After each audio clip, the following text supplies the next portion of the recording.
नमस्कार, मी परमदास जाधव. दिल्लीच्या जंतर मंतरवर गेल्या काही आठवड्यात जे घडलं त्यांनी देशाचं लक्ष वेधलेलं आहे.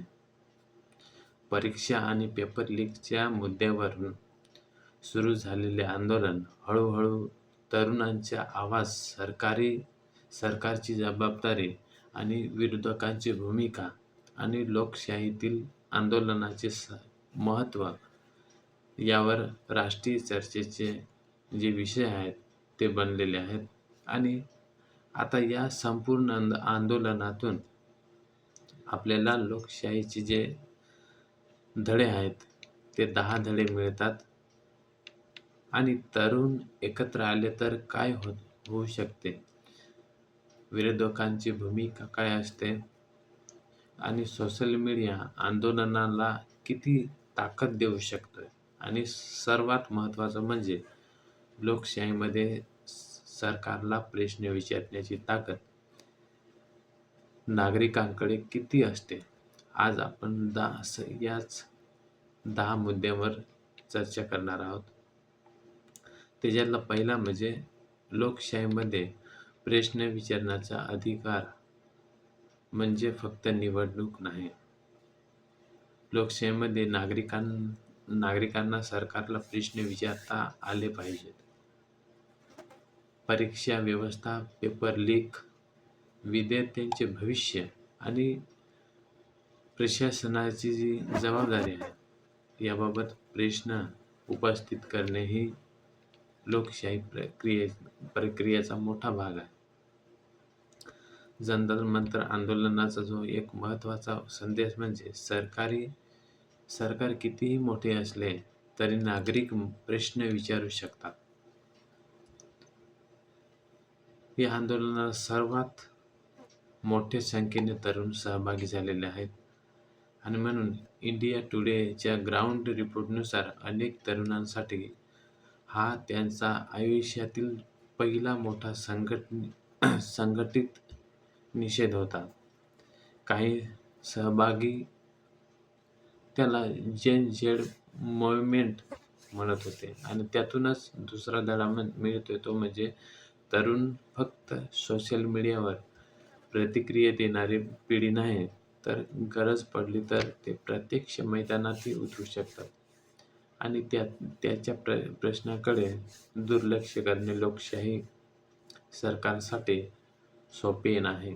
आणि तिसरा म्हणजे सोशल मीडिया आणि नवी ताकद. या आंदोलनात सोशल मीडियाने मोठ्या प्रमाणात प्रसिद्धी मिळवून दिलेली आहे. CGPच्या नावाने युवा केंद्रीय आंदोलनाचे डिजिटल माध्यमांचा जो वापर आहे तो वापर करून आपले मुद्दे मोठ्या प्रमाणावर लोकांपर्यंत पोहोचवलेले. आणि याचा अर्थ असा नाही की सोशल मीडिया म्हणजेच आंदोलन, पण आजच्या काळात रस्त्यावरचा जो आवाज आहे आणि सोशल मीडिया मोठ्या प्रमाणावर सर्वाधिक चर्चा असं समीकरण तयार होऊ शकते.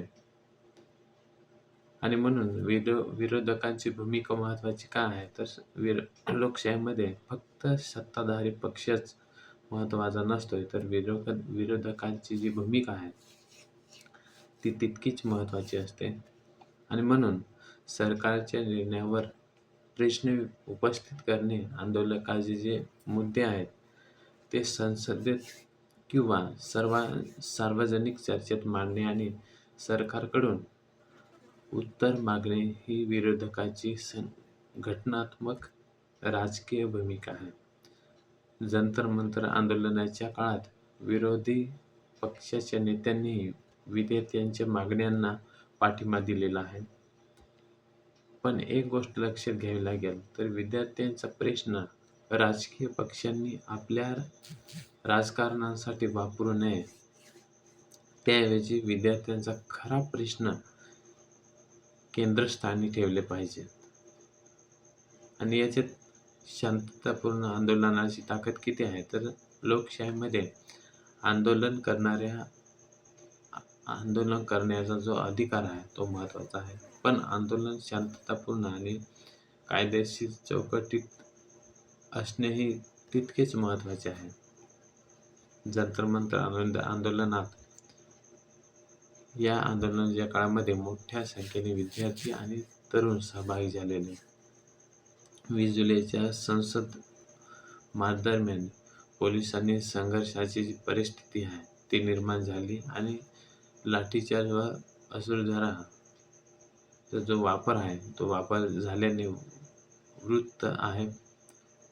इथूनच आपल्याला धडा मिळतो की विरोधाचा जो अधिकार आणि कायदा आहे तो सुव्यवस्था दोन्हीचे जे संतुलन आहे ते आवश्यक आहे. जंतर मंतर वर जे हजारो लोक जमा झाले, पण तेवढे मोठ्या आंदोलनात शिस्त राखणे ही सुद्धा आंदोलनकारांची जी जबाबदारी आहे. ते इंडिया टुडेच्या ज्या 27 जुलैच्या रिपोर्टमध्ये आंदोलनात तरुणांची जी 2 वेगळी रूपे दिसल्याने नमूद झालेले आहे. आणि काही जण जबाबदार आणि शिस्तबद्ध होते, पण काही ठिकाणी गोंधळ आणि असभ्य वर्तनही दिसले आणि त्यातूनच एक मोठा धडा मिळतो तो म्हणजे आंदोलनाचा मुद्दा योग्य असला तरी हिंसा किंवा गैरवर्तनामुळे या मुद्द्याची ताकद कमी होऊ शकते. लोकशाहीत आंदोलन म्हणजे सरकारचा एक पराभव नाही आणि आंदोलनकर्त्यांचे प्रत्येक म्हणणे म्हणजे सरकारने स्वीकारले पाहिजे असेही नाही, पण सरकारने नागरिकांचे म्हणणे ऐकणे आणि संवाद साधणे महत्त्वाचे आहे. जंतर मंतर आंदोलनादरम्यान परीक्षा सुधारणा आणि पेपर लीक विरोधात उपायावर सरकारकडून पावले उचलली गेली पाहिजे आणि केंद्र सरकारने परीक्षा व्यवस्था सुधारणा करण्यासाठी टास्क फोर्स आणि कडक कायदेशीर उपाययोजना ह्या पुढाकार घेतल्याने हे वृत्त दिलेले आहे. त्यातून धडा असा की आंदोलन असो किंवा विरोध असो, शेवटचा मार्ग म्हणजे संवादाचा असला पाहिजे. परीक्षा म्हणजे फक्त एक पेपर नाही, तर एका विद्यार्थ्याच्या मागे त्याचे कुटुंब असते. वर्षानुवर्षे अभ्यास केलेला असतो आणि पैसे खर्च झालेले असतात आणि त्याचा संपूर्ण करिअरचा प्रश्न असतो आणि म्हणूनच पेपर लीक किंवा पेपर परीक्षा व्यवस्थेतील गैरप्रकाराचा जो प्रश्न आहे हा केवळ शिक्षण मंत्र्यांचा प्रश्न नाही, तर तो देशाच्या भवितव्याचा प्रश्न आहे. कारण आजचा विद्यार्थी उद्याचा डॉक्टर, इंजिनियर, शिक्षक, अधिकारी, उद्योजक आणि लोकप्रतिनिधी असणार आहे. तर एक आंदोलन म्हणजेच लगेच पूर्ण विजय नाही, हा प्रश्न खूप महत्त्वाचा मुद्दा आहे. काही लोक म्हणतील मंत्री राजीनामा देतात म्हणजेच आंदोलन जिंकलं, पण खरी परीक्षा त्यानंतर सुरू होते. 25 जुलैला केंद्रीय शिक्षण मंत्री धर्मेंद्र प्रधान यांनी राजीनामा दिला. त्याच काळात परीक्षा सुधारणा आणि पेपर लीक विरोधात उपाययोजना सरकारकडून पावले उचलली गेली. पण विद्यार्थ्यांचा मूळ प्रश्न सुटला का? परीक्षा व्यवस्था पूर्णपणे पारदर्शकी झाली का? पेपर लीक कायमचे थांबले का? विद्यार्थ्यांचा सरकार विरोधी वरील जो विश्वास आहे तो पूर्णपणे परत आला का? या प्रश्नाची उत्तरे भविष्यातील अंमलबजावणीवर अवलंबून आहे.